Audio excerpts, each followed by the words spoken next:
Amigos, hoy estamos con pues uno de los personajes que yo creo ha tenido mayor crecimiento y posicionamiento. Ya te contaré al final una anécdota, mi querido Álvaro Morales. No sé si buena o mala para efectos de tu carrera. Yo creo que buena, Ok.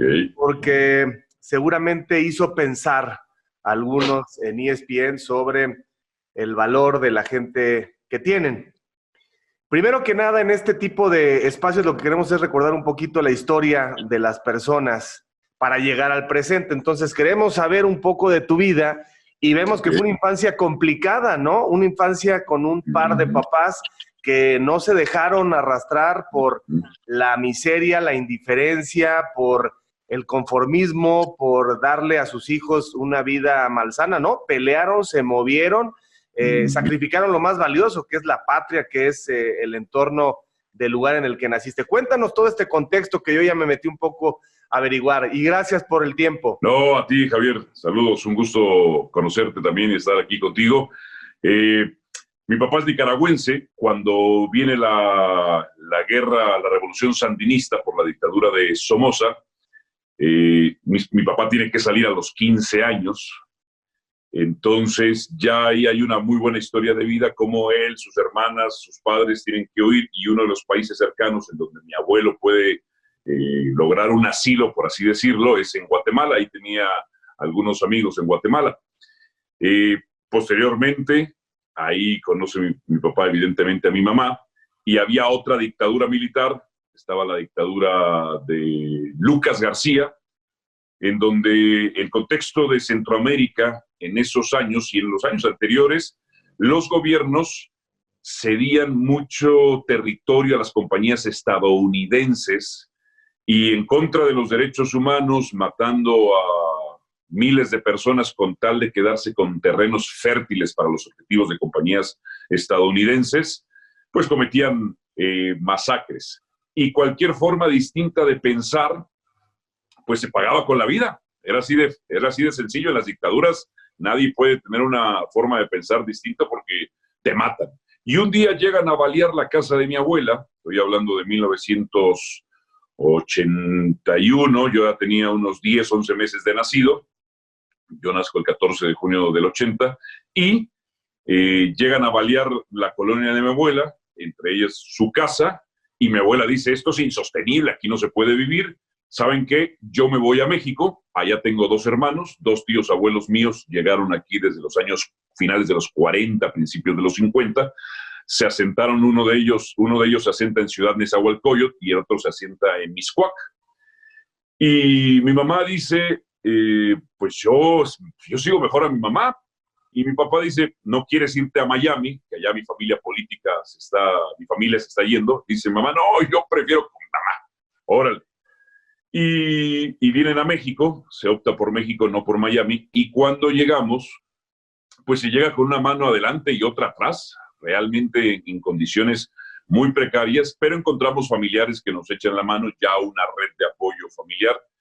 Cuando se opta entre Ciudad Nezahualcóyotl o Mixcoac, sin conocimiento de causa, sin conocimiento de cuál es la diferencia entre uno y otro, lo que determina el irnos a Mixcoac es que había un metro cerca, no el de la línea naranja que actualmente conocemos, sino Metro Zapata, era el más cercano. Entonces, por recomendación les dijeron: váyanse a un lugar donde haya un metro cerca, es la forma más fácil de moverse.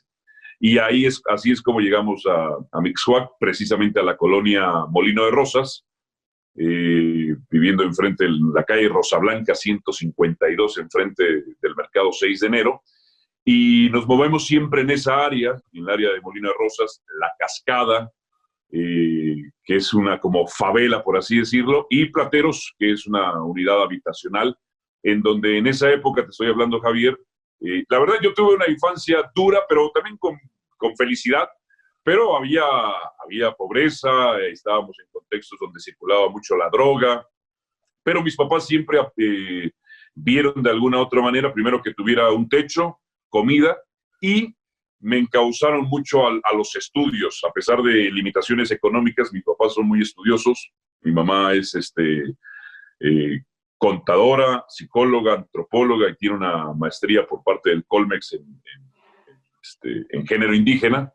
Y mi papá es ingeniero civil y después se dedicó a las finanzas. Pudieron salir de esa pobreza poco a poco. Pero el mayor regalo de mis padres hacia uno son muy cariñosos. Mis papás, a pesar de todas las carencias, son muy cariñosos. Fueron muy alcahuetes, esa es la verdad.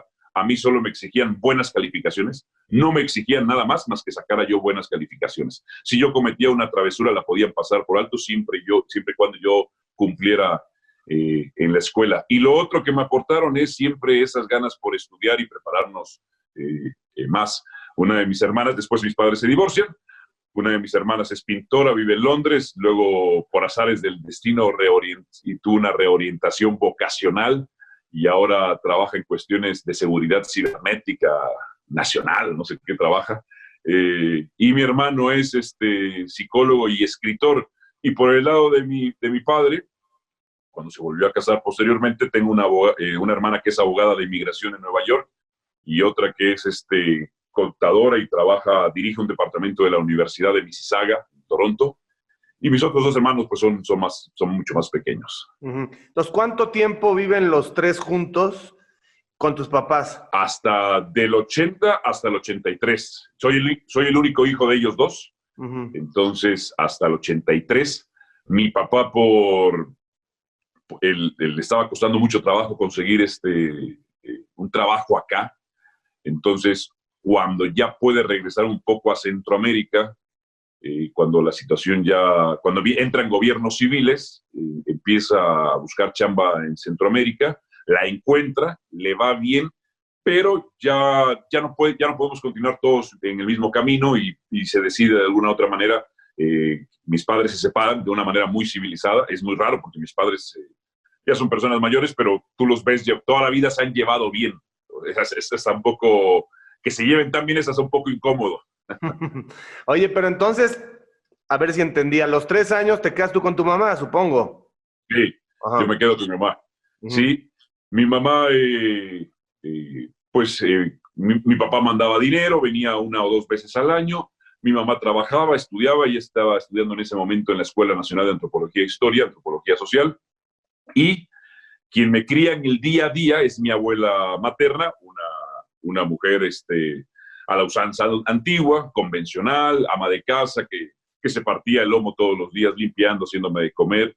Y como yo era el primer nieto de ella, pues con un grado de consentimiento mayor, digámoslo así.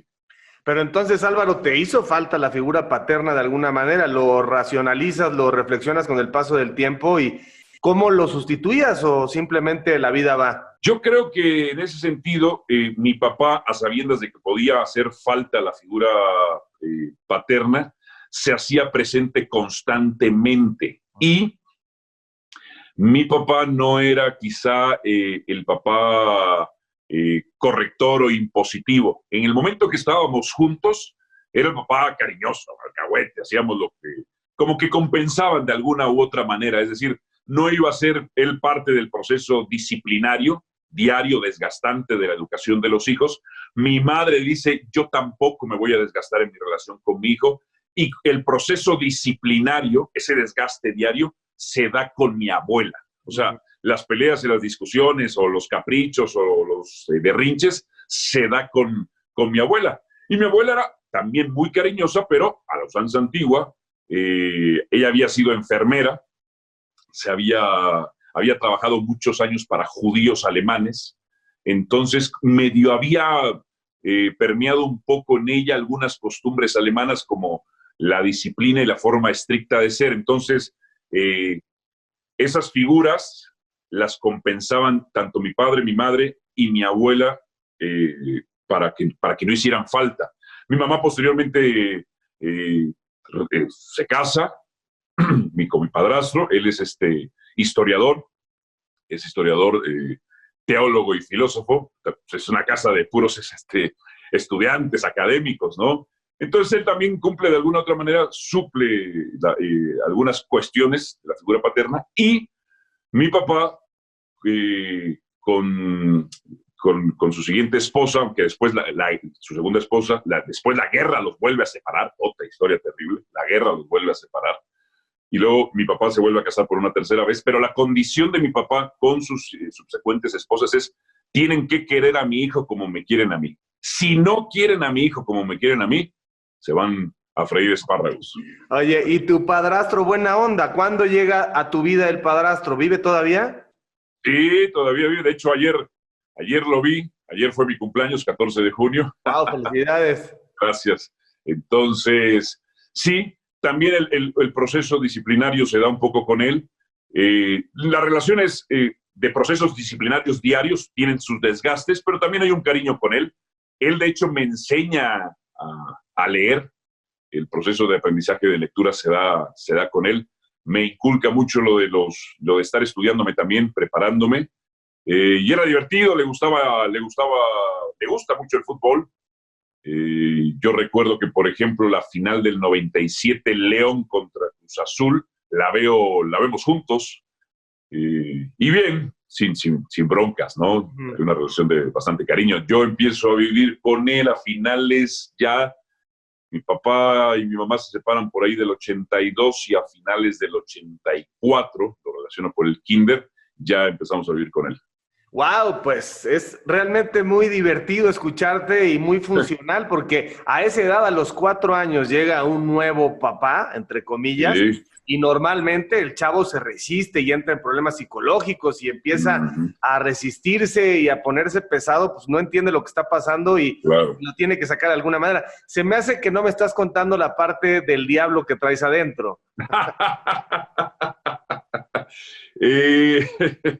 Mira, lo que pasa es que sí era muy travieso. Por ejemplo, recuerdo a mi abuelita le ponía hielos en la espalda o tocaba ¿A tu abuelita? o tocaba el timbre y le decía Capi, porque el apodo de mi abuela era Capi. Digo, Capi, están tocando. Entonces ya iba mi abuela a abrir, no es nadie. Y otra vez yo iba y tocaba el timbre. Y sí, muchas otras cosas. Por ejemplo, una parte de mi infancia muy agradable era la época de la secundaria, entre los 12 y los 15 años. Ya estábamos viviendo también en Plateros, en una unidad habitacional, y en las unidades habitacionales todavía los niños podíamos jugar en el exterior. No en la calle, pero sí en el exterior de la unidad. Había juegos, y ahí, claro, le ponías tierra al tapete del vecino, de vez en cuando rompías algún vidrio, pero la compensación o el regaño no venía porque yo cumplía en la escuela. En la escuela yo era la única condición prácticamente que había, ¿no? Y no, bueno, ya después, pues otros relajos de vida ya más grande, ¿no? Que te metes una noviecita ahí a la casa y llegan tus papás y medio te andan cachando, ¿no? Oye, y ahí ya juegas fútbol en esas unidades habitacionales. Conozco la unidad de Independencia, conozco la de Plateros y sí hay grandes extensiones adentro entre los edificios que permiten una convivencia casi de hermanos entre los amigos y los habitantes de cada departamento. ¿Cómo empiezas a vincularte con el fútbol? ¿Te sientas a ver el fútbol? ¿Juegas fútbol? ¿Cuándo llega el fútbol a tu vida? Desde que estoy en Plateros, mi abuela vivía en Plateros, yo en Molinos, pero cuando iba los fines de semana, yo ya empezaba a hacer mis cuates, estoy hablando más o menos del 88, yo tendría unos 7, 8 años de edad, y jugábamos en una explanada de esta unidad habitacional y empezábamos a jugar, y ya había clásicos, ¿no? El edificio F1 contra el edificio F2, o contra el F35, contra el F14, y era curioso porque empezábamos a jugar fútbol, o también básquetbol, jugábamos de todo, o béisbol, estaba muy cerca la Liga Maya o la Liga Olmeca de Plateros, entonces nos íbamos a jugar. Pero era curioso porque de vez en cuando llegaban algún indigente o algún muchacho metido lamentablemente en drogas, y entonces ya lo reconocíamos, y entonces, ¡allá viene el Buda! Y salíamos corriendo a nuestras casas, ¿no? Porque el Buda era un muchacho, quizá nosotros 8 años y tendría unos 17 años, sumergido en la drogadicción y en un contexto de descomposición social tremendo, que si nos veía nos iba a robar cosas o nos iba a pegar. O había otro que le decíamos el gandalletas, allá viene el gandalletas, y salíamos corriendo, ¿no? Y luego había una época, me acuerdo, 1991-92, en donde hubo un robachicos muy famoso. Entonces, era un tipo calvo con bigote muy parecido a Carlos Salinas de Gortari, y pegaban toda su cara, la pegaban en todas las paredes de la Ciudad de México. en todas las paredes de la Ciudad de México. Lo recuerdo porque, por ejemplo, mi padrastro trabajaba para una imprenta en la colonia Doctores, que es la zona de las imprentas, y ahí estaba su foto y en Plateros estaba. Entonces, teníamos un miedo del robachicos en esa época, pero bueno, de cualquier manera salíamos a jugar también. Oye, y cuando creces, no está en la tentación de la caguama, de la mota, o sea, porque cuando tienes 8 o 10 años sí todavía mantienes la pureza y crees que ese es el mundo que hay que defender, pero uno empieza a crecer y empiezas a sentir que el mundo te queda chico y que puedes ser uno de los líderes del barrio a través de controlar algunas cosas, o cuando menos de no desentonar, ¿no? Qué difícil es esa edad que te digan, pruébala, no seas puto, y Claro. ¿no? Fíjate que como yo tenía como muy, muy claro cosas en mi vida, muy, muy claro de lo que yo quería hacer. Yo siempre quería ser cronista deportivo. Y como lo único que me exigían era sacar buenas calificaciones y no meterme en problemas, yo estaba muy concentrado en eso. Entonces, realmente, por ejemplo, mi primera borrachera me la puse a los 16 años, pero de ahí no volví a ponerme otra como hasta los 26, o sea, pasaron 10 años. El cigarro siempre ha estado muy mal visto en mi casa, entonces yo no fumo, nadie de mi familia fuma, siempre lo teníamos relacionado que fumar daba cáncer, entonces el cigarro jamás lo probé, sí o sea, no es que no lo probara, pero nunca lo hice un hábito de vida ni nada, ¿no? Y realmente empecé yo a echar más relajo de cuando te sientes un poco más empoderado, ya por ahí de los 30, 32 años, como este efecto que le pasa a los muchachos que son médicos, que se parten la madre estudiando toda la vida, pero ya cuando terminaron la especialidad y tienen 45 años, pues quieren ganar el tiempo perdido. Recuperarlo. Oye, ¿y jugabas bien fútbol? De centro delantero, como todo delantero tenía mis altas y mis bajas, había rachas en las que no metía goles, pero en 1992, cuando entro en el colegio Simón Bolívar, en la vespertina del Simón Bolívar, jugábamos todos los días, fútbol, básquetbol, lo que fuera, y ahí yo llevaba mi récord de goles. Entonces yo siempre he sostenido que soy el máximo anotador en la historia del Simón Bolívar, con más de 150 goles. Modestia aparte, ¿no? Modestia aparte, modestia aparte. Y luego, sí, ya más de grande, jugué en el llano, en la Liga del Cementerio de la Noria, ahí por donde están las instalaciones de Cruz Azul, donde jugaba alguno que otro profesional. Por ahí llegué a ver a varios profesionales. Y ahí ya me pasaron de lateral izquierdo. Yo tendría unos 18 años, estaba estudiando en el Centro de Capacitación Raúl del Campo y jugábamos en el equipo de la escuela. Y ahí me pasaron de lateral izquierdo, jugando como lateral a perfil cambiado. Pero bueno, adelante, pues estaba el sobrino de Carlos Reynoso, estaba Fabián Ventura, algún día fue a jugar el portero Rabaida, y había muchachos de primera división A. Entonces ellos te enseñaban a jugar ya, te daban tips de profesionales, cómo te tenías que perfilar, cosas que no te lo iba a enseñar nadie en alguna otra liga amateur. ¿Primaria y secundaria fueron públicas o fueron privadas? Hasta primero de primaria fue todo público, o sea, la preprimaria y la primaria, el primer año fue en la Club de Leones, pero ese año pasaron cosas, no te diría que insólitas, yo te diría que hasta comunes, pero que en el momento a mi mamá le asustaron mucho. Al compañero de al lado mío, de un lapizazo le sacaron un ojo.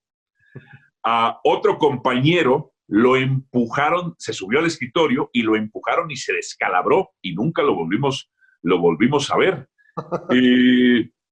Yo en mi vida me había agarrado a golpes, pues ya te tenías que agarrar a golpes. Me acuerdo, los de sexto de primaria tenían la costumbre de ir bajándole los pantalones a todos los más chicos y te tenías que defender ahora sí que a madrazos, era la ley de la selva. Entonces mi mamá dijo, dentro de mis posibilidades voy a tratar de conseguir una escuela privada y voy a la colonia Alfonso XIII, al colegio Leopoldo Kiel, y ahí había un poco más de control. Era más chica, entonces había 1 o 2 grupos por grado. En la Club de Leones había como 7 primeros, 7 segundos, 7 terceros. Era una cantidad de población estudiantil muy grande, era incontrolable eso. Y cuando dices que querías ser cronista deportivo, ¿Qué edad tenías cuando dijiste voy a narrar, voy a estar conduciendo programas? ¿Y a quién veías que decías quiero ser como él? Pues te vas a sorprender, pero yo me levantaba todos los días a las 7 de la mañana a verte a ti cómo narrabas el fútbol italiano. Dios mío, Álvaro, ya me hiciste sentir rujo. Yo me acuerdo de cuando tú empezabas tu carrera Ajá. y te daban mucho a narrar la Juventus. Sí, sí, sí. Estoy hablando, corrígeme los años, no sé si era 89, 90, por ahí. Sí, sí, eran las 7 de la mañana de los domingos, De los domingos. una cosa de terror, hermano, porque yo en esta época sí, era la época en donde salí, etcétera, entonces era un debate entre tengo que acostarme temprano, voy un rato, pero sí, mira cómo te acuerdas de esos partidos. Entonces, tú narrabas a la Juventus y yo empezaba a irle a la Juventus, Gianluca Vialli, Fabrizio Ravanelli. Me acuerdo incluso que un día narraste un partido del Parma y Faustino Asprilla metió 3 golazos ese día. Sí, sí, sí, eran buenos juegos. Antes del Mundial del 90, ¿no? Tienes razón. Sí, antes del Mundial del 90, y luego ya el Mundial del 90. Entonces, yo ahí me llamaba ya mucho la atención, me llamaba la atención 2 cosas. ¿Quiénes hablaban detrás de la tele? Así, ese era el concepto que yo tenía de niño. ¿Quiénes hablaban detrás de la tele? Y me emocionaba mucho cómo se emocionaban ustedes. Y luego, por ejemplo, TV Azteca ponía el básquetbol con Pepe Espinosa, el profe Constancio Córdoba y Quique Garay, y también muy emocionantes, ¿no? Y yo decía, yo quiero ser lo que hacen ellos. Me emociona más cómo se emocionan ellos que jugar dentro de un terreno de juego. Entonces ahí yo decidía más o menos como a los 9, 10 años que quería ser cronista deportivo, le empezaba a pedir a mi mamá que me comprara el periódico, entonces comprábamos La Afición, porque también me gusta mucho el béisbol, La Afición, comprábamos el Ovaciones y muchas revistas, existía Deporte Total, Viva Básquet, estaba una de fútbol, Señor Fútbol, creo que se llamaba, entre otras tantas. Entonces me llamaba mucho la atención. Oye, bueno, y ahí ya cuando te cambia la voz, o sea, cuando vas de la transición de los 12 a los 15 años, te das cuenta de la voz que tienes, porque hoy se ha perdido un poco. Hoy, si te das cuenta, hay una generación, o sea, Toño de Valdés tiene una gran voz y los de antes, ¿no? Y don Antonio Andere y Jorge Sonia Alarcón, claro, y el Mago. Pero luego habemos algunos que no tenemos la gran voz. O sea, José Ramón tiene, en su época de madurez, tiene una buena voz, pero tenemos otros casos como el mío donde la voz no es fundamental. Llega tu voz y dices, ahora sí, aparte de lo que estás estudiando, llega tu voz y dices, ya chingué. Sí, siempre lo tomaba como una muy buena herramienta. Empezaba yo a narrar las cáscaras de videojuegos, sobre todo recuerdo en las épocas del verano, que es cuando es la época de lluvias y no puedes salir a jugar tan fácilmente, pues jugábamos el Nintendo, el Super Nintendo, y en los partidos de fútbol yo me ponía a narrar inconscientemente, pero mis amigos del barrio ya me escuchaban, y entonces cuando en algún momento me callaba, me decían, órale cabrón, ¿no vas a narrar? Órale, dale. Entonces yo ya me ponía a narrar. Y ahí yo ya tenía, ya sabía yo a los 12 años que tenía una voz bastante diferente. De hecho, mi mamá cuando salía a buscarme para que regresara al departamento a comer, se iba guiando por mi voz donde me encontraba yo. Y entonces decía, Alvarito, a comer. Ah, ya voy, ma. Ah, pues ya regresaba. Y en las unidades habitacionales es mucho de gritarnos o de chiflarnos con cosas muy de códigos, de clanes. Entonces, por ejemplo, yo iba a buscar a mis compañeros y era, pues ya sabían, ya salían, ya se asomaban, ¿no? O gritábamos, ¡Roberto! Entonces ya bajaba un compañero que se llamaba, le decíamos el Schuster, porque se parecía a Bert Schuster. Y ahí le ibas a Cruz Azul. Ya llegaremos a ese momento de catarsis imperdonable para una persona de tu nivel intelectual, pero ya platicaremos cómo has manejado. Ya te daré yo una perspectiva para el final de cómo creo que se ha creado un personaje que es muy especial, y sé que lo has pensado, sé que lo has maquinado, porque ahora que te conozco, sé perfectamente que eres alguien que va diseñando y ha ido pensando muy bien cómo llegar a este momento. A ver si coincidimos en Ok. punto de vista. Entonces, sigues creciendo, sigues estudiando y ¿cuál es tu primer punto de contacto con los medios de comunicación? Porque siempre hay alguien o un cómo, una circunstancia. Sí. En 1997 se me acerca un compañero de la prepa, Francisco Mesa se llama, y me dice, oye, yo sé que a ti te gusta mucho los fútbol y los deportes, ¿te gustaría ser reportero y escribir para una revista? Y yo le dije, ¿cómo está eso? Me dice, mi mamá tiene una revista que se vende en California. Mi mamá, la señora muy viva, vio el mercado de negocio con El Paisano y puso una revista de fútbol, ella sin ser periodista ni nada, ¿no? O sea, ella dijo, al paisano le gusta el fútbol, vamos a darle una revista de fútbol. Y eh, había algunos vaivenes económicos de la revista y los redactores o los muchachos que habían estudiado comunicación, periodismo, se estaban yendo. Entonces, me toca trabajar en los últimos 5 números, que eran la revista era mensual, y prácticamente terminé escribiendo yo toda la revista, estoy hablando del 97, hubo Copa América en aquella ocasión, y me acuerdo portadas de Hugo Sánchez, de Misael, ese fue mi primer contacto, pero ya, digamos, quien me encausó en la preparatoria de La Salle, yo estudié ahí en La Condesa, en la Universidad de La Salle, la preparatoria, Mario Antuña daba clases de Derecho. Inolvidable, Entonces, mi querido Mario, no sabes cómo nos queremos, tipazazazo, y paso. con un idioma espectacular, Sí. espectacularmente cuidado por parte de Mario, el lenguaje, ¿no? Era un alma vieja, yo creo que debió haber sido, no sé cuántos años tenga ahorita, debe tener como unos 60, pero debió haber nacido en principios de siglo, para que en los 40 anduviera ahí en los lugares de la Ciudad de México más exóticos. Entonces... Me dice un compañero, fíjate que ahí hay un narrador de boxeo. Yo, ¿quién? Mario Antuña. Ah, sí, lo he escuchado con Roberto Sosa, alguna vez lo escuché con el doctor Morales o con Toño Andere. Me dice, pues ve con él, que te dé un consejo. Me dice este cuate, pues ahí voy con Mario Antuña. Y Mario, o esa plática con Mario es un parteaguas en mi carrera, porque me dice, ¿cuántos años tienes? Yo le digo, tengo 17 años. Ok, me dice, ya vas tarde, debiste empezar ayer. Y yo así, ¿cómo? Sí, me dice, mientras más pronto empieces tu carrera en medios de comunicación, el proceso de la carrera larga lo vas a sentir menos fastidioso. Entonces te recomiendo que entres a los medios de comunicación lo antes posible, que vayas a tocar puertas. No importa que te derribes 1000 puertas, que te digan no 999. Eventualmente alguien te va a decir que sí. Y te recomiendo que te metas a la Raúl del Campo, a la Escuela de Cronistas Deportivos. Entonces hice exactamente lo que me dijo. Empecé a buscar chamba en medios y me meto a la escuela.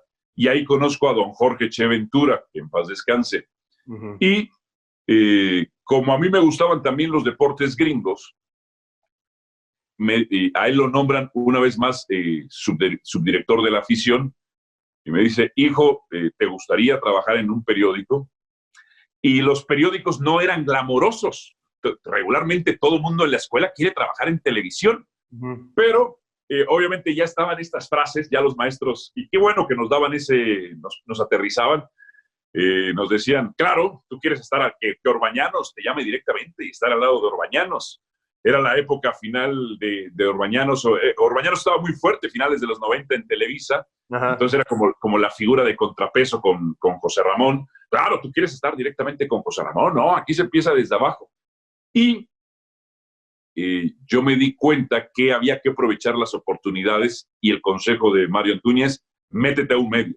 Y cuando viene la oportunidad a los pocos meses en la Raúl del Campo con el Che Ventura de meterme al periódico La Afición, digo, adelante. Entonces, en septiembre del 99, a los 19 años, ingreso yo al periódico La Afición y fue una gran decisión porque, aunque no es glamuroso como la televisión, los periódicos te dan mucha estructura mental, mucha estructura, desde lo más básico, cómo se escribe una nota, cuál es la diferencia entre una nota. Yo no había ingresado todavía a la universidad, a la Facultad de Ciencias Políticas y Sociales. Yo había empezado ya en el periódico a aprender de periodismo, en la práctica, ¿no? Y con gente que se hizo también de la misma manera.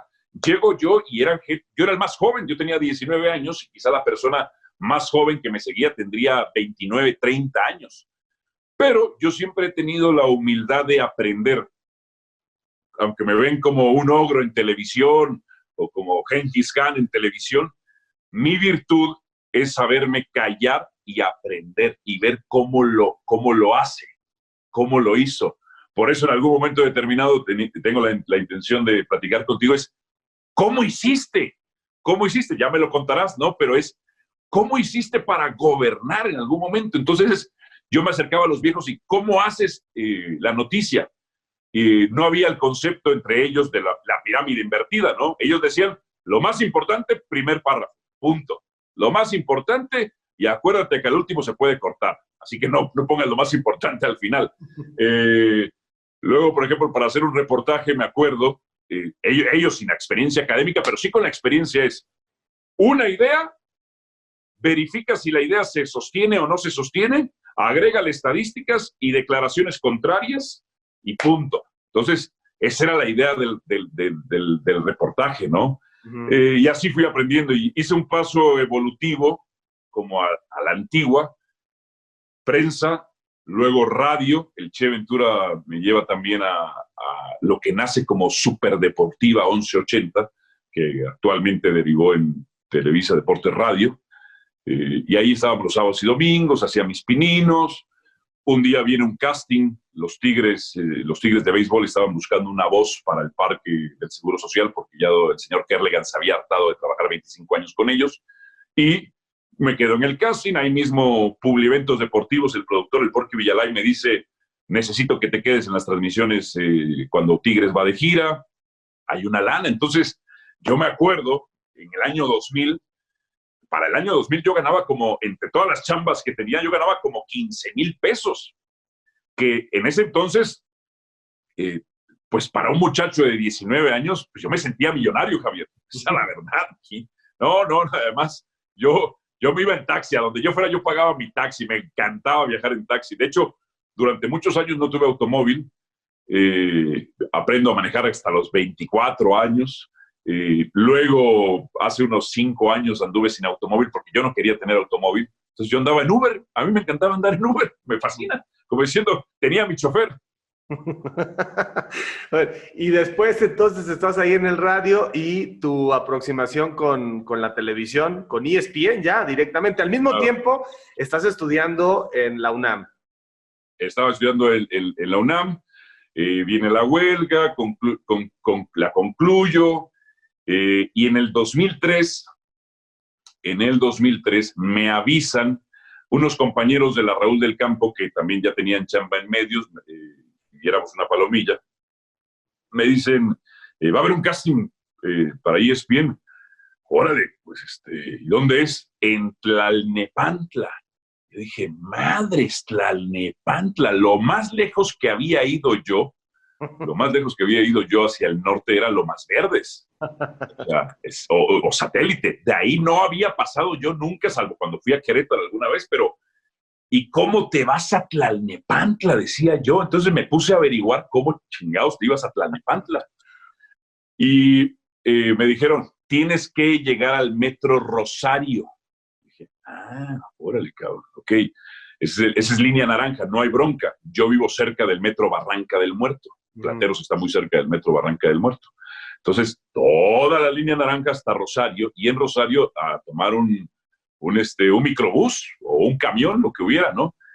Y así llegué en un camión. Ese día estábamos, era el último día de castings, habían hecho 2 semanas castings, era el último día de castings y me toca ser el penúltimo. El último es Gustavo Torrero, quien me dio el ray de vuelta.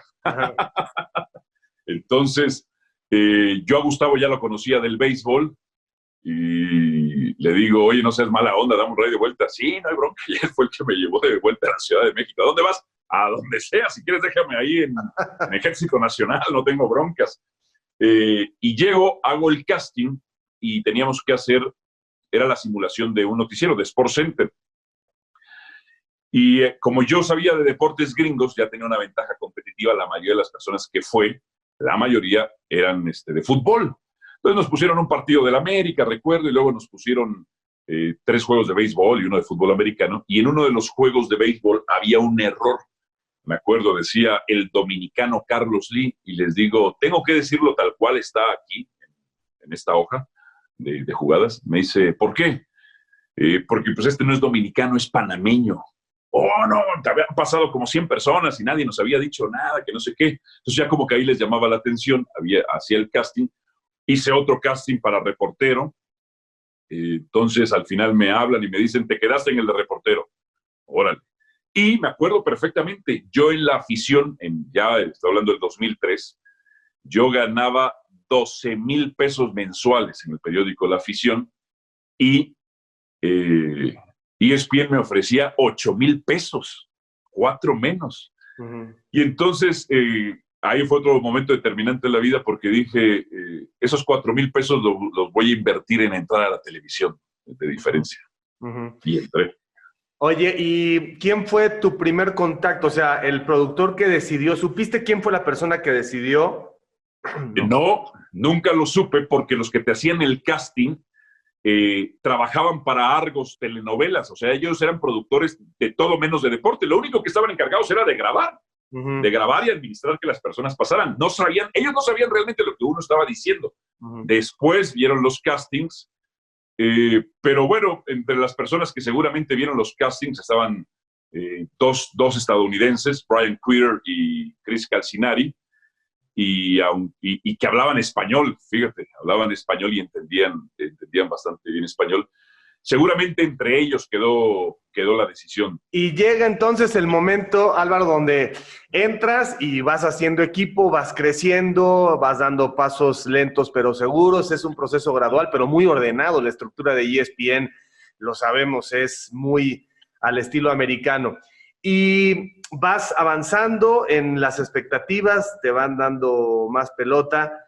¿Cómo procesas la fama? ¿Cómo te afectó la fama? Porque te empiezan a reconocer en la calle, empieza uno a creer que sí realmente es alguien con mucho talento, con mucho brillo, y entonces a lo mejor crees que el mundo no te merece. La televisión es una vitrina tan bella como maldita. Yo no conozco a nadie que en algún momento no se haya mareado. ¿Cómo te pasó? ¿O te está pasando? Porque este es tu momento, ¿eh? Sí, ahora no. En ese momento, cuando sobre todo yo empiezo a ser de reportero tranquilo, siempre con la cabeza bien centrada. Cuando empiezo a hacer Sports Center, también humilde, centrado, empiezo a hacerlo en 2006. Tenía 25 años tenía yo, 12 de junio del 2006. 2 días después ya cumplí los 26, empiezo a hacer Sports Center, pero llega un momento y cuando surgen las redes sociales, ahí viene un golpe muy fuerte. Hay muchas maneras de marearse. La más común es la soberbia, ensoberbecerse, pero esa no me dio a mí. Hay otros compañeros que el dinero los hace compradores compulsivos. Es otro, aunque sigamos siendo humildes y buena onda y sin bronca. Y a mí me dio yo seguía siendo el chavo amable, buena onda, nadie pensaba que a mí se me había subido. Una que es quizá la más peligrosa, el que yo llamo el sentimiento de inmortalidad, que sientes que puedes hacer todo y no te vas a morir. Sientes que te puedes ir de exceso de fiesta, te puedes pues volver un desmadre. Pero sigue siendo buena onda. Entonces la gente piensa, no se le ha subido. Alvarito sigue siendo a toda madre, muy sencillo, muy amable. Pero te da ese efecto que le da a los médicos, que empiezan a echar ya mucho desmadre a una etapa muy tardía. Eso me sucede a mí y mi carrera se viene abajo. Estaba yo en un momento cumbre, haciendo Sports Center. Me estaban dando ya algunos programas de opinión, algunas cuestiones de narración, pero empiezo a echar mucho desmadre, empiezo a echar mucho relajo y se empiezan a perder algunas oportunidades y empiezan a dárselas a otros compañeros que incluso venían en un proceso atrás de mí y me rebasaron. Y en el 2012, más o menos, sí, 2012, 2013, me quedo en bancarrota, Javier. yo gastaba mucho dinero. Como nunca habíamos estado acostumbrados a tener tanto, lo gastabas, te quemaba las manos. Entonces, a mí, por ejemplo, llegaba un momento, un día revisé uno de mis estados de cuenta, porque además, por imbécil ya no lo revisabas, ¿no? Ya nada más tú llegabas y pagabas. Y pagaba mucho en restaurantes. O sea, yo comía mucho fuera de casa, pagaba cantidades bárbaras en restaurantes hasta que un momento, pues, me llega el aviso de que tenía una deuda terrible de 375,000 pesos en la tarjeta de crédito. Entonces, ya los egresos y la deuda era mucho mayor a los ingresos. Había una descompensación total en mi presupuesto interno y me voy a la quiebra.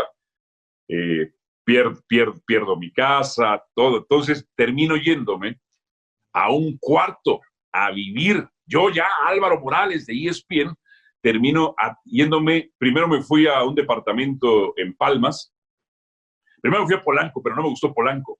Vivía con unos roomies, no me gustó Polanco, decía yo mucho tráfico. Luego me fui a Palmas y también no podía salir a ningún lado en Palmas, o sea, es incaminable, no es la zona de Lomas de Chapultepec no es muy amigable en su entorno peatonal, no hay un parque cerca donde puedes ir a caminar, todo lo tienes que hacer forzosamente en automóvil. Y encuentro un cuarto, buscando y buscando, encuentro un cuarto en Tecamachalco. Era una mansión, pero me rentaban un cuarto como el cuarto del mozo, por así decirlo, y era mucho mejor en mi presupuesto. Yo en Polanco estaba pagando 15 varos y luego en Palmas eran otros 10 y en este cuarto eran 6 varos, ¿no? Dije, no, ¿sabes qué? Esto me conviene más a mi presupuesto y armo un plan. Yo soy muy metodológico, esa es la verdad. Empiezo a armar un plan para salir de la deuda. Se viene una renegociación de contrato ahí con ESPN, eso me genera un beneficio, pero faltaban 4 meses para que yo recibiera ese nuevo pago. Y entonces empiezo a hacer el plan de cómo salir de deudas. Pues maximizo todo, ahorro absolutamente todo. Yo terminaba comiendo en un restaurante chino, ahí de Tecamachalco, sopa de verduras en 25 pesos. Y era todo lo que comía. Llegué a bajar, incluso perdí hasta 20 kilos, ¿no? Todo lo ahorraba, todo, absolutamente todo lo ahorraba. Y cuando hago la retrospectiva nunca me pesó porque toda la vida he estado acostumbrado a sobrevivir a las dictaduras, sobrevivir la pobreza, sobrevivir las carencias. Entonces, estaba acostumbrado, yo soy un sobreviviente, pero hago el plan y a los 3, 4 meses salgo de deudas. Pago todas mis tarjetas, pago absolutamente todo lo que debía. Si a mis hermanos les debía dinero, le pagué a uno de mis hermanos, evidentemente, y él ya repartió los pagos correspondientes. Entonces salgo de deudas y en el Mundial de de 2014, ese fue Brasil. Yo me recuerdo perfectamente, estaba viendo el Mundial, ya tranquilo, ya había pagado deudas, ya tenía entonces otra etapa y dije, puta madre, cabrón, me rezagué. Vi a compañeros que llevaron a ese Mundial y dije, me rezagué. Y entonces vine, en lugar de decir, qué pendejo, cómo te rezagaste, dije, bueno, lo vivido nadie nos lo va a quitar, lo gozamos, lo disfrutamos, no nos podemos arrepentir, no podemos ser hipócritas, pediremos perdón siempre a todas las personas que hayamos en algún momento dañado, y dije, ¿sabes qué? Vámonos, tenemos que volver a retomar el asunto.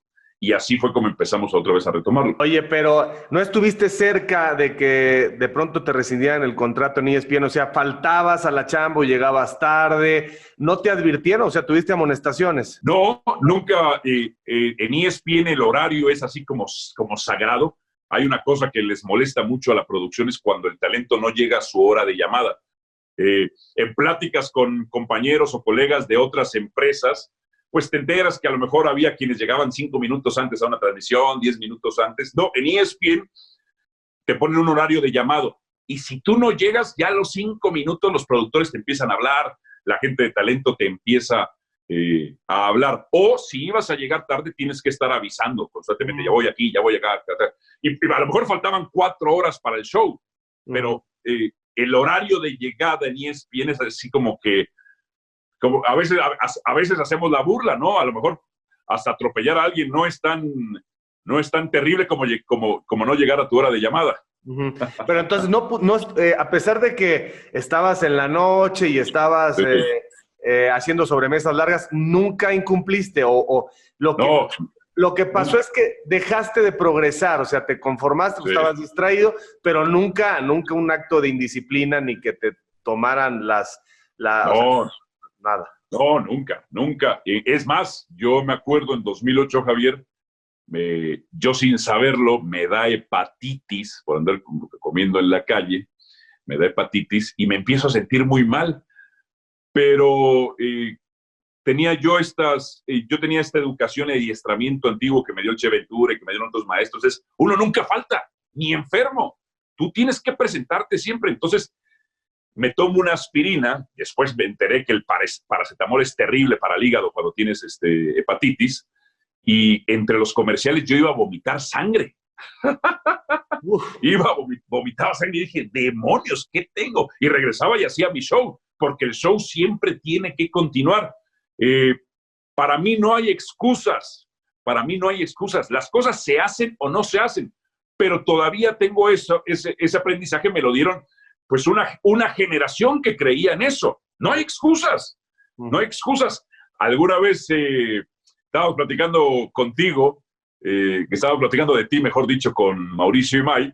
Yo les pregunto, ¿y cómo era esta época? Y que tú tenías una frase muy famosa, sácale agua a las piedras. Pues claro, tenías que sacarle agua a las piedras, no podías faltar. Sí, sí.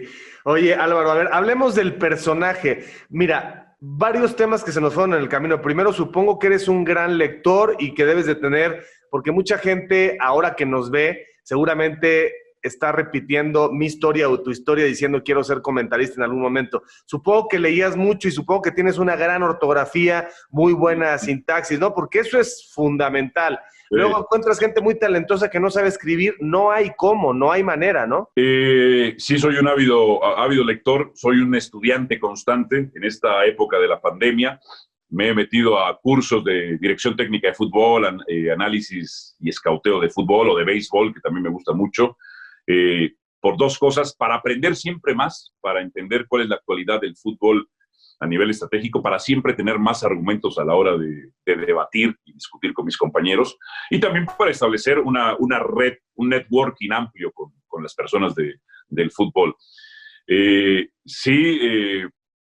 Fíjate que el otro día, cada vez la gente escribe menos a mano, porque lo haces más a computadora, se te va deformando tu letra, y luego los correctores automáticos te van haciendo también flojo. Ya a veces no eres consciente de cuestiones ortográficas porque ya te lo resuelve la computadora. Pero sí, haber trabajado en periódico o por la familia que tuve, sí me dieron, gracias a Dios, y la mayor aportación que pudieron darme ellos fue la educación. Entonces, sí, aquí te voy a enseñar, tengo mi biblioteca, ahí. Todos los libros que tengo, revistas, tengo todas las revistas del gráfico de como 5 años. Okay. Oye, hablemos del personaje actual.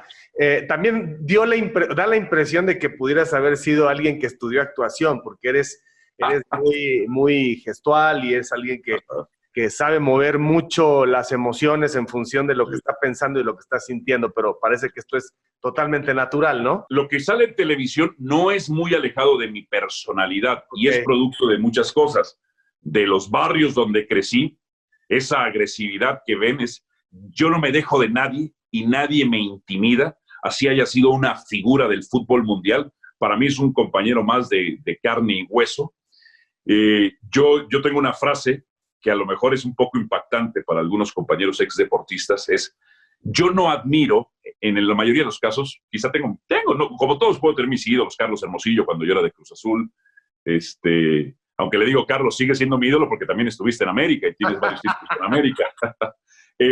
Pero yo siempre digo, yo no admiro deportistas. La gente en realidad que más se ha admirado y que siempre me ha deslumbrado es mi raza, los otros colegas, los comentaristas deportivos. O sea, yo pregunto, por ejemplo, Beto Murrieta, que es un decano de nosotros, yo le pregunto, oye, ¿y el Escopeta Martínez cómo era?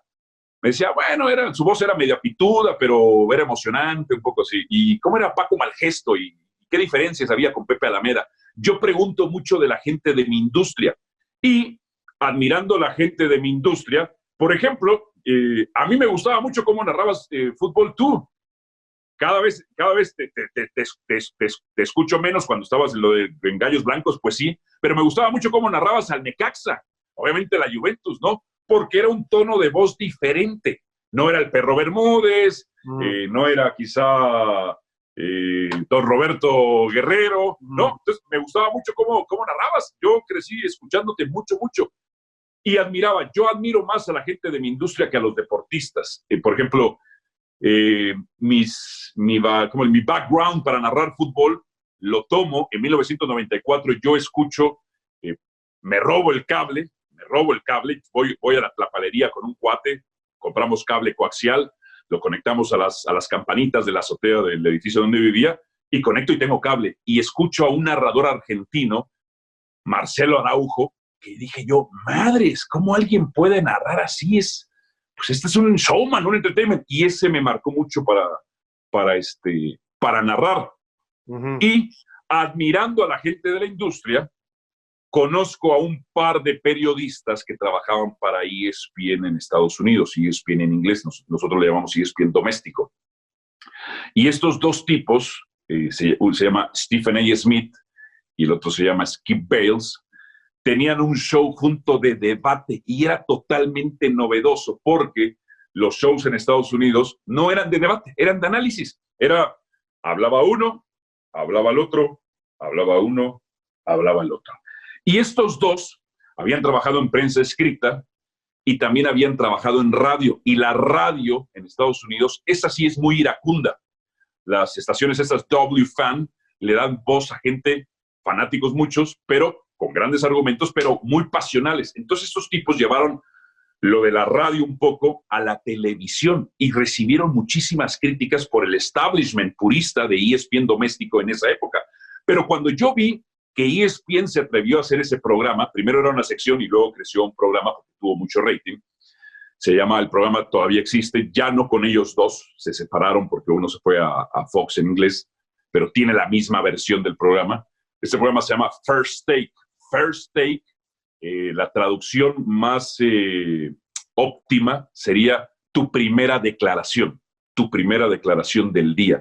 Y yo empiezo a ver que son tipos muy preparados, muy estudiados, pero que también tienen sus ángulos de manipulación.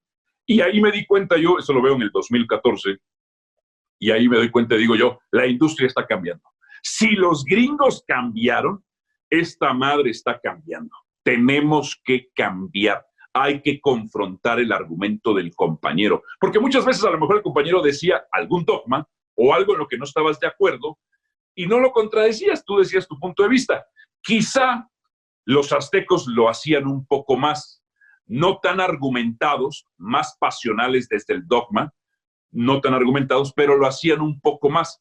Ellos quizás sí yo veía que lo hacían más por show. No, en este caso, por ejemplo, si yo estoy de acuerdo con algo que dices tú, no encuentro un punto en donde te pueda contradecir, pues no te voy a contradecir. Siempre estoy tratando de ver qué es lo que dice el otro para contradecirlo, si es que a mí no me parece. Ahí me di cuenta, Javier, la industria gringa está cambiando, nosotros tenemos que cambiar. Y luego me encuentro con el programa del Chiringuito y digo yo, madres, claro, polarizan Barcelona y Real Madrid. Y los gringos estos polarizaban, muy inteligente el tipo, el productor se apellida Horowitz, ya después se hizo vicepresidente de Fox. No era alguien nacido de ESPN, pero llegó con esa idea de ESPN y se la compraron.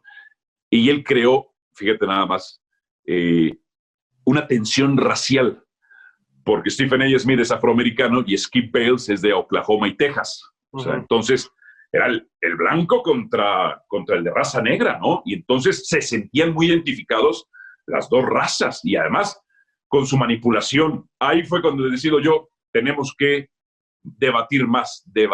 Este programa, de hecho, sirvió de inspiración, leyendo un artículo después, cómo CNN y Fox News crean programas de debates en donde ya no invitan analistas neutrales, van directamente con republicanos y demócratas.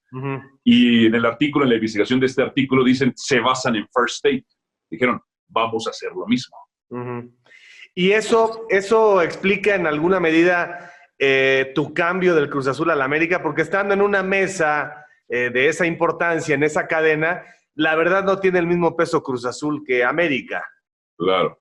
Sí, no tiene el mismo peso Cruz Azul que América, pero mi cambio realmente, la gente no me lo cree. Mi cambio, Javier, yo sé que tú eres Cruz Azulino, algún día te vi en el Estadio Azul, me acuerdo.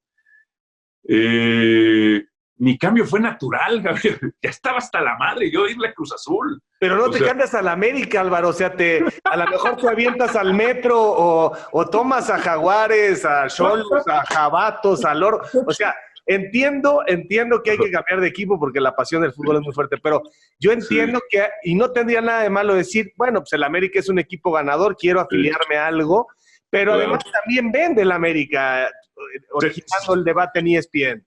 Se dieron varias cosas.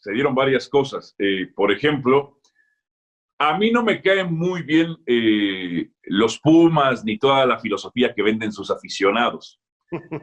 Y un día defendiendo a las Chivas, no me acuerdo, estaba yo defendiendo a las Chivas, y los aficionados Chivas se hicieron los ofendidos. No defiendas, tú no eres nadie para defender. O sea, yo hago esta metáfora, el aficionado Chiva es lamentablemente como una mujer que sufre de maltrato doméstico, pero que sigue defendiendo a su agresor y que no quiere que nadie intervenga para protegerla de su agresor, lamentablemente. Y los de Cruz Azul, Álvaro. Entonces...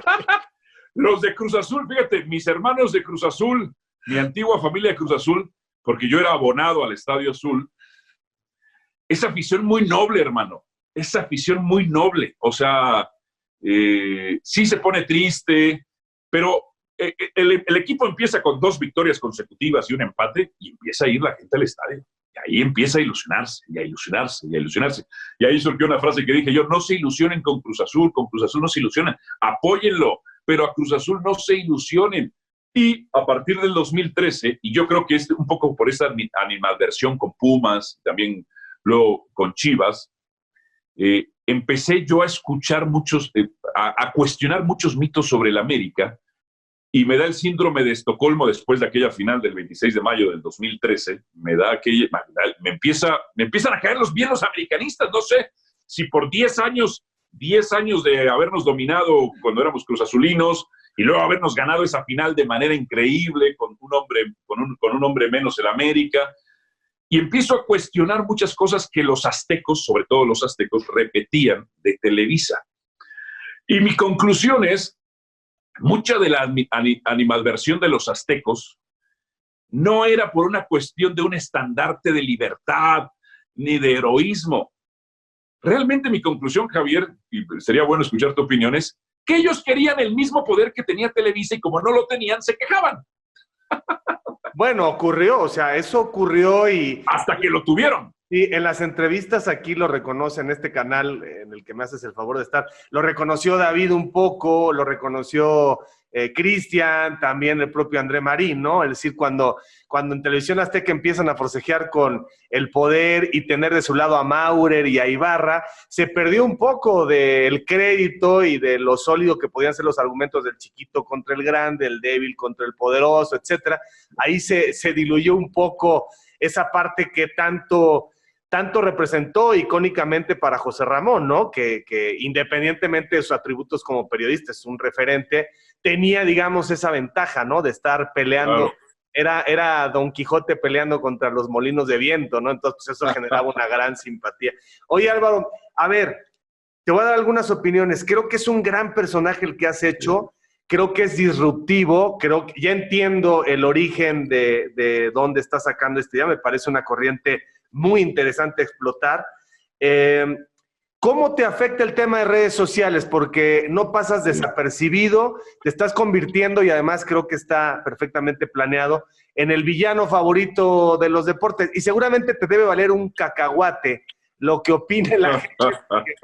Noto una gran seguridad en la perspectiva de vida que tienes en este momento, ¿no? Entonces, creo que el personaje está muy bien pensado y va a tener una trascendencia. Esto apenas empieza. Creo que hay cosas muy, muy buenas. Te voy a contar la anécdota y espero que Armando no se me enoje, pero Armando Martínez Benítez. Benítez, perdón, Rodolfo Martínez, Armando, porque una vez, el último partido Cruz Azul América en cuartos de final, liguilla, lo narraste tú para W Radio. Sí, Bueno, sí, exacto, entonces, sí. en la última jugada del partido, yo vengo de regreso del estadio porque ya iba a imagen y en la última jugada, cuando Marchesín la detiene, tú gritas, te quedas como unos 40 segundos y quieren que les diga qué pasó y te quedas así en silencio y gritas. Bueno, entonces ese momento tuvo mucha trascendencia porque había mucha gente en carretera. Y entonces yo platicaba mucho en ese momento con Armando, ¿no? Y le dije, está narrando, ¿dejaste narrar a Álvaro en W Radio? Sí, ¿por qué? Le digo, no sabes lo que estás haciendo. ¿Por qué? Que te lo van a robar, te lo van a... Ah, ¿tú crees que ya debería de ponerlo más en la televisión? Pero por supuesto. O sea, esa anécdota no sé si te perjudicó, no sé si le importó, porque tampoco quiero decir que Claro. me haya hecho caso, pero sí tomó mucho en cuenta la opinión de decir, le dije, sí, o sea, yo obviamente le tengo un gran cariño a Televisa, no era por fregar a Televisa, sino que dije, Claro. tienes ahí un material que tienes que explotar más en tu casa, ¿no? Y esa narración también me la comentó Ciro Gómez Leiva, porque venía de la carretera y para tu egoteca, me dice, Sí. oye, ¿quién es ese güey que estaba narrando en W Radio de regreso cuando iba en la carretera, no sé qué? Le digo, se llama Álvaro Morales, y me dice, palabras de Ciro, para lo que te sirva, me dice, no había escuchado a alguien con tanto ingenio y con tanta fuerza desde Ángel Fernández. Esa fue la opinión que me dio Ciro en ese momento, ¿no?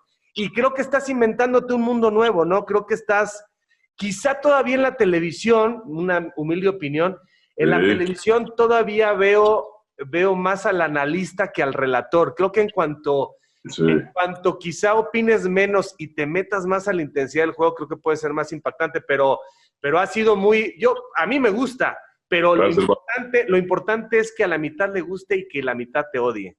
Claro, te agradezco mucho tus palabras y gracias por la anécdota. Sí, recuerdo perfectamente el cabezazo, ¿no? Y digo, ¡remate! Usted quiere saber si es gol o no, ¿no? Sí, bueno, pero en ese momento... Sí, pero en ese momento imagínate los millones de automovilistas, americanistas, cruzazuleños. Claro que está. Por eso te digo que ya entiendo que hay un trabajo perfectamente planeado. Ese momento, vaya, ocurre y ya tenías tú como en tu esquema, en tu repertorio mental, abrir un cajón si esta circunstancia iba a pasar, ¿no?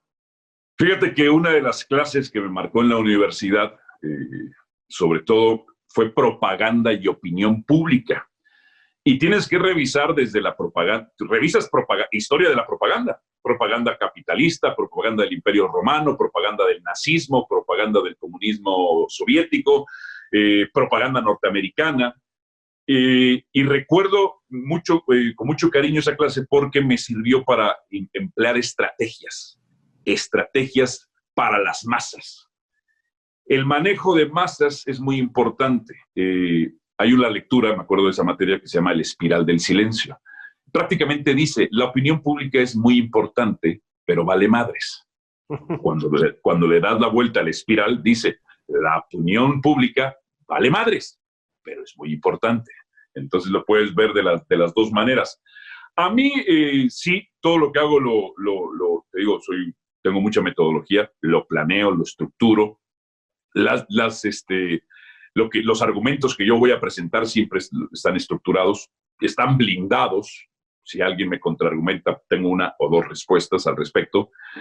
Y las redes sociales son una herramienta de manipulación masiva tremenda. Yo, de hecho, para mí la televisión, yo siempre he dicho, aunque la acusen de que es la caja idiota de manipulación masiva, pues ha sido el medio más poderoso.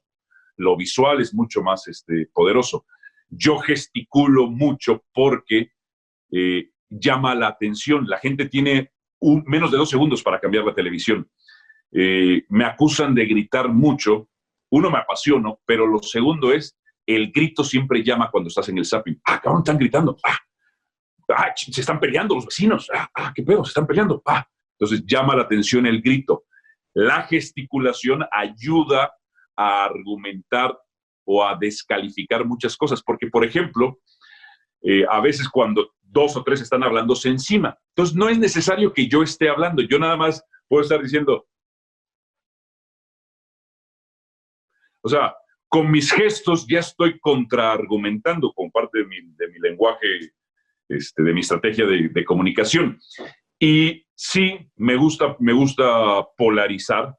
No me afecta lo que sucede en redes sociales porque, mames, en Platero nos decíamos cosas peores.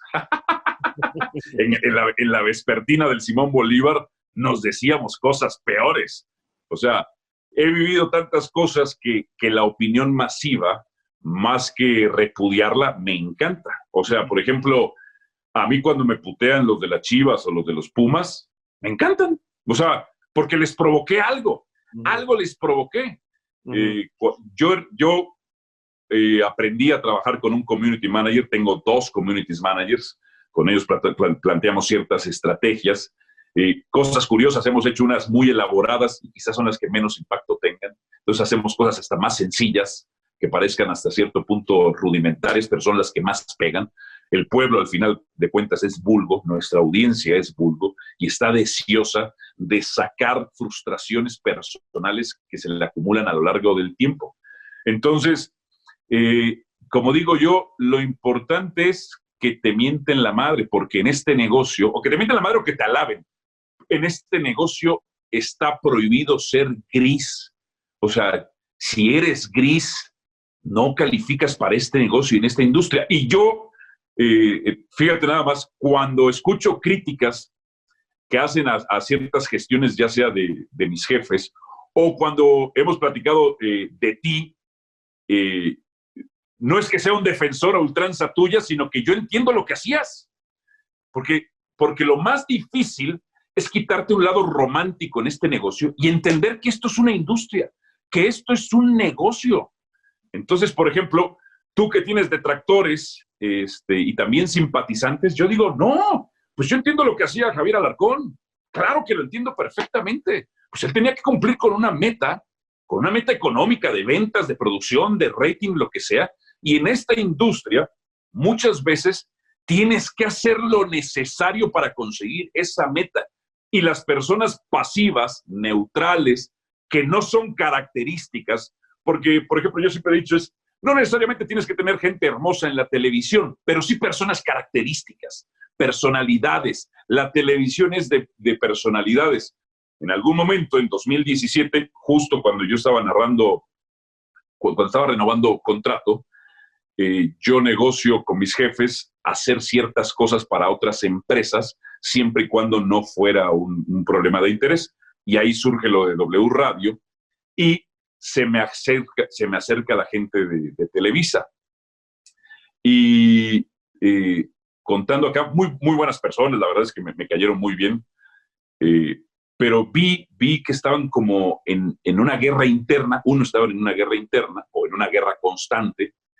2, ya no estabas tú, 2, las decisiones no dependían de una sola persona, dependían como de 20 personas, tenían que votar en un consejo.